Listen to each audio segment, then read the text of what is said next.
Incoming transmission.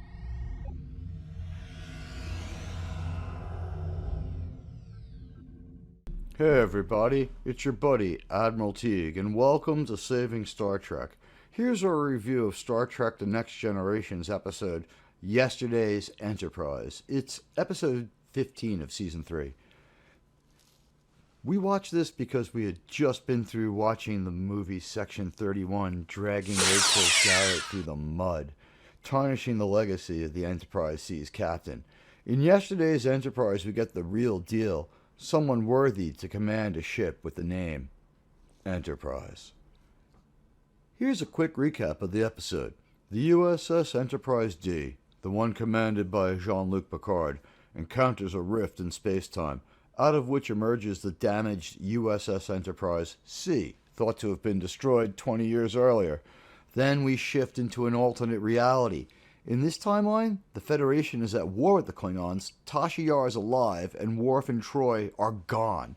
Only Guinan senses the change. She advises Picard to send the Enterprise C back, but he hesitates to do so based on just her intuition. Meanwhile, Captain Garrett and her crew realize they've been thrown forward in time. Garrett tells Picard how it all happened. They're answering a call for help from a Klingon outpost on Narendra 3. During the attempted rescue, they're jumped by a bunch of Romulan warships. Seemingly, the energy unleashed by the massive Romulan attack had hurtled the sea forward in time rather than destroying her. Picard confers with his staff, and data suggests that sending the Enterprise C back could prevent the war altogether by earning the respect of the Klingons. Revealing the Federation's dire situation, Picard agrees that sending the Enterprise C back might avert the conflict. Garrett and her crew courageously agree to go back in time and continue the battle despite the really long odds. After all, this is a Star Trek story, and a Starfleet crew is always willing to risk it all to protect the innocent. During the repairs, they absorb a Klingon attack which claims Captain Garrett.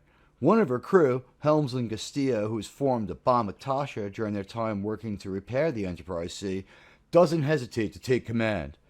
At this point, Tasha confronts Guinan about her odd behavior and learns she died pointlessly in the original timeline.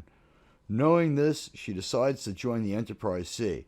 It compensates for the loss of that ship's captain and gives Tasha a chance at a meaningful end. As the Enterprise C prepares to return, the Klingons attack in force with one of the most epic space battles in the entire run of the Next Generation series.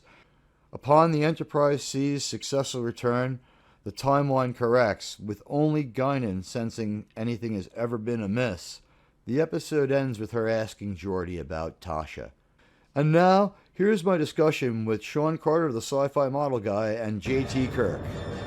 I feel so much better. It was like some kind of cleansing ritual. First of all, it was enjoyable, and we didn't have to stop to point out blatant stupidity. The question tonight is not a poll. I didn't ask people to rate the episode. Tonight's poll question, and it's doing all right, is... Oh, wow. What question. Is the TNG's greatest tale? And it's Yesterday's Enterprise, Unification.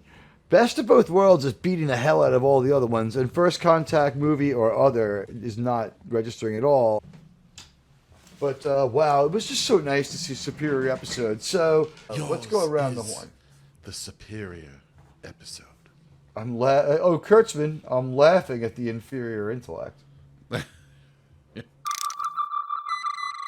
Shawn, I want you to dig deep down into the kind of anger we had last night and then apply it to the kind of genius that's in this episode so that we can be effusive after being so critical. Because I'm looking forward to saying good things about Star Trek myself. I will reverse the polarity on the anger. Reverse polarity always works. Yeah. All right. Mr. Carter, you get ready with your opinion. And Mr. Kirk, I'm talking to you, mister. What did you think? All right. On this one, I absolutely love this episode because of the ability for them to handle this topic in a mature way that was well-paced. The cast was well cast, so there you go. I get to use the same word twice in a sentence.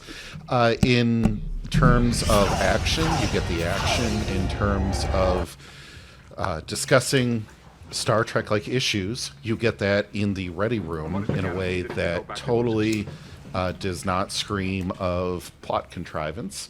And then when I first saw this as a child, I was really taken aback and impressed at how the Enterprise was redrawn into a military ship with a single focus instead of one of exploration. And as an adult, I still find the difference equally as stark and also impressive. I was further impressed by the model of the Ambassador class USS NCC 1701C, and I wish we had gotten more of it. You know, if we had not gotten Enterprise, but we still wanted some kind of a pre-sequel, the B or the C would be great ships. And Captain Garrett, I think, could potentially hold a show of her own if they had ever decided to go that way. So to that point, my grade will be quite nice. I give it a 9.5 out of 10. I love this thing. So that's an A+. Always on my rewatch. On a curve, you bet it's an A+. It's a solid A without the curve if we're going on just base scoring. Well, I'm And talking Wesley about does base. exactly what he's supposed to do: sit there and not say anything. In this episode, he's not a problem. All right. Well, Mr. Carter. Yes. Go for it. It's your turn. Weigh in. Well, it's so hard to put a number on this. I would say somewhere between a 95 and a 99 on this thing.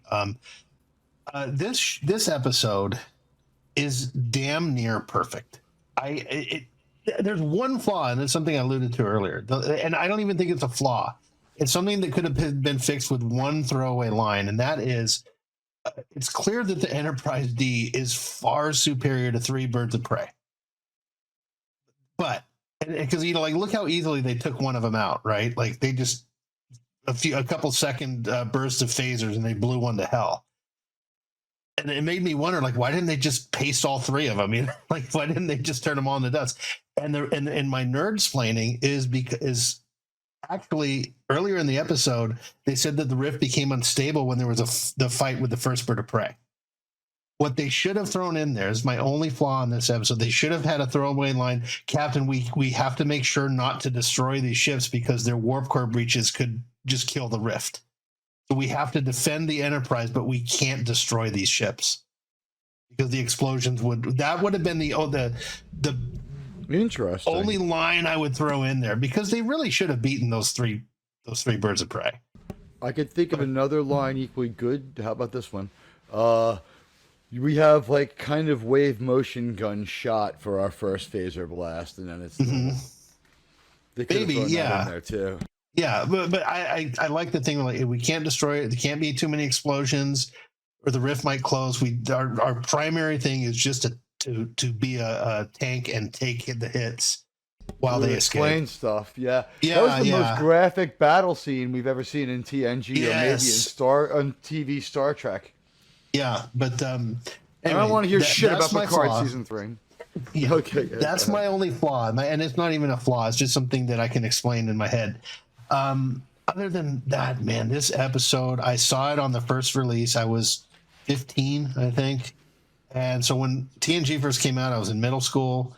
And when this came out, I had started growing up as a person, and I grew into the show. This episode, it's so different from any other episode of TNG, and yet it's flawless. It's perfect. Everything. There's military cool stuff. There's cool space battles. There's a nice little love story. There's loyalty to Starfleet. There's everyone's doing the right thing. It establishes some awesome lore. We get to see an awesome ship. I mean, here I'm going to show it again, but I keep showing this damn thing. There we go. There's my Enterprise C right here. That's such a cool ship.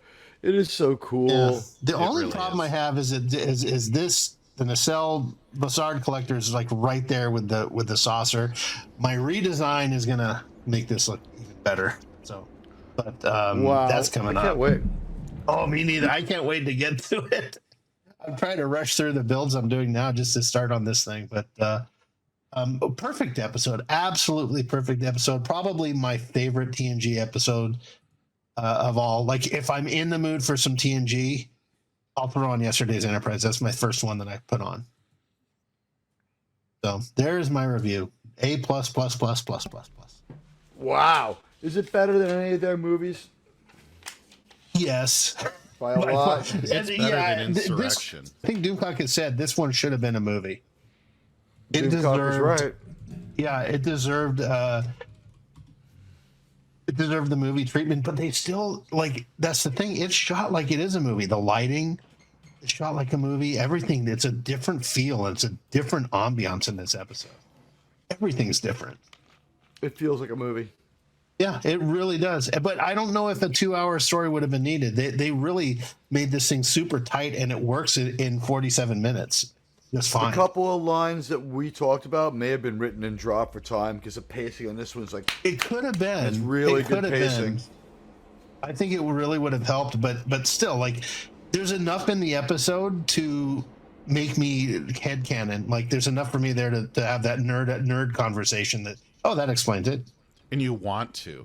It's Yeah. not like you have to do it to make it make sense. You want to do it because it encourages your mind to explore, different intricacies that might not have been shown on screen, and just ask a lot of what ifs, which is fun and what you want in a TV show. Right? Yes. This And it this also- could spawn a whole line of books, in Oh, God, yeah. canon type universe. Oh, That's how yeah. cool this episode was. And it shows that humans and Earth can kick ass when they need to. It's really they're Yeah. not just a bunch of pushovers. Starfleet can bring it out when they need to. We were losing, but it was taking 20 years. Yeah. So those are my thoughts, man. I could watch this show so many times. So It is a great show. Everybody's debating their Star Trek favorite Star Trek episodes. I'll mark. I love it. Look at the this is the whole reason we're This is here, why you we're here. guys. This is your show, man. We're here because we love Star Trek, and we're here to talk about it, and we're also here to call out offenses against Star Trek. Someone wants to call us a bunch of gatekeepers. Go, we welcome it.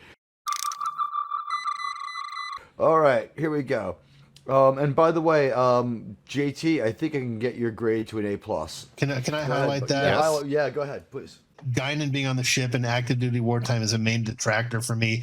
Hard because of the plot device to spur. True. But that being said, Picard is a fleet captain, I'm sure, and he all he had to do is tell Starfleet, no, she's coming on my ship. I need her. Yeah. And maybe she was maybe she enlisted in Starfleet as Like a crewman Porthos. just to get in there. Yeah, like He's a Porthos, great but I could see bartender, Picard and the pulling crew strings. the crew needs a Yeah. good bartender. And the captain. Picard has such a captain's woman. deep relationship with her that he would have pulled strings he needed to get her on board. They've been driven in the direction of the Terran Empire a little bit. She could be like, quote, the captain's woman.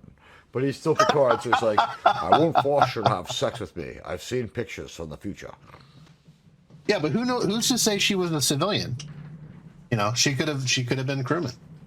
She could have had a crew function that was didn't require to wear a uniform. But you know what? Here's some things that I wrote down. It had amazing lighting. It was amazing. And also the set dressing on the regular bridge where they pulled off the other two seats. And Picard was just up there alone on a dais, almost like a Dama, right? We had great action all through the episode. It was absolutely fantastic. It was just one of the best episodes of Star Trek ever made. This is a franchise discussion about where it's top 100, not even an issue. Top 50, probably not an issue. Well, there's 70 episodes of the original series, but this might be better than a lot of original series episodes too. And it's someone we care about back out of nowhere. You're scratching your head in a good way. They pay it all off. The mystery box, guess what? It's not a mystery box. It's paid off. It's cause and effect. We don't have that empty mystery box feeling. We don't end up building up to the next big thing. We don't know if we'll ever see Tasha Yar again. It's assumed she dies. And Sela is another rug pull. We get rugged twice by this episode, or 3 times by Armis, depending upon how you want to look at it. You tell me. Wait, Admiral, I'd like to respond to Buddy. Go ahead. Because Buddy said all non-essential personnel would have been transferred off. Yeah, true, but I just looked it up. There actually were civilians that served on naval ships during World War II, and they were merchant marines.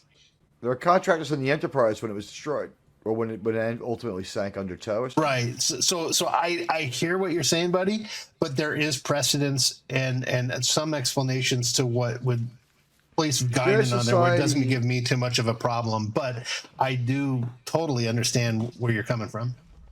I think the thing is that there are two characters who have the capacity to do this, and this was my final note, and this is why JT's going to revise his vote right now. You ready?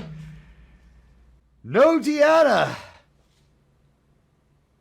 She was on the bridge.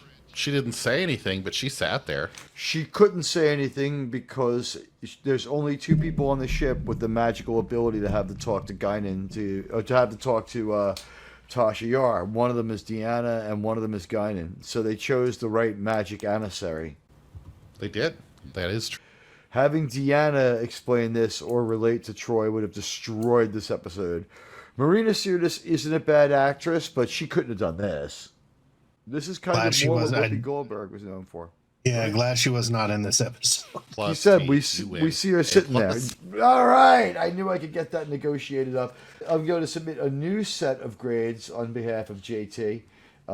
See what we can do when we revise. This is art, so we're allowed to revise. Great choice of which characters to utilize. Great way of humanizing and introducing another crew. Great way of showing all these things that we do. Did we go to a planet? No, big deal. We saw a strange new reality. And it's a pocket reality, a one-episode reality. We hive it off and get rid of it. It's gone. It never existed. We had a final goodbye to someone whose ending was sort of lacking when we first lost them.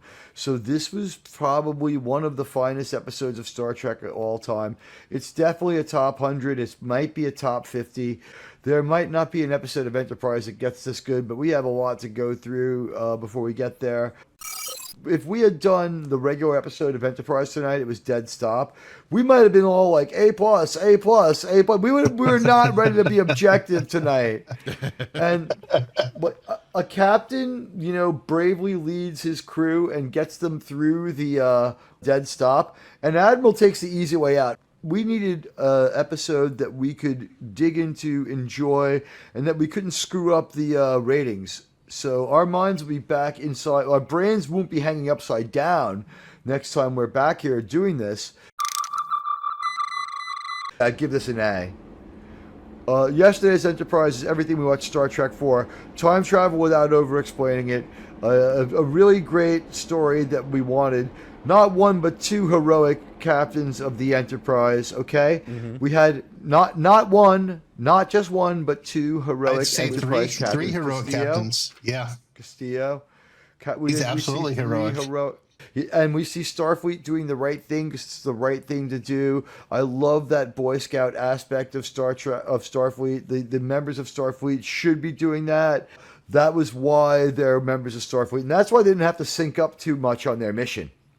And I liked the movie The Final Countdown, which has DNA in this. Love that movie. So our poll: what is TNG's greatest tale? So what is Star Trek: The Next Generation's greatest tale? And so your choices are Yesterday's Enterprise, Unification, Best of Both Worlds, and First Contact movie or other. Go ahead, Shawn. Well, no. Phantom Outsiders saying Yesterday's Enterprise wins by default. Best of Both Worlds is a 2 hours. True, but the question is, which is the better tale? What's the better? He is, but it's what's the better tale? What's the better story? That's true. You can still have a great story. Figures in. No. I think the question was fine because some people might say The Inner Light is the best one, and that one only needed an hour. I think that Yesterday's Enterprise only needed an hour. Best of Both Worlds did need 2 hours. Just not enough of the other Enterprise crew members in Inner Light for me to call it the best, even though it's great. No, but I can understand people saying that that's the best. It's a great tale. It's just that it doesn't have the crew in it at all, really. All right, 21 votes. We have tiebreaker. Best of Both Worlds wins? All right. Narrowly, but it does. I voted for Best of Both Worlds. Really? Yeah. Your question is, what's the best tale? And true. I just, based on that question, I thought the Best of Both Worlds had a lot more going on in it, and it was a much more complex story that all fit together. But I still like yesterday's Enterprise better, and I score it better as far as likability. I was trying to be subjective on the question.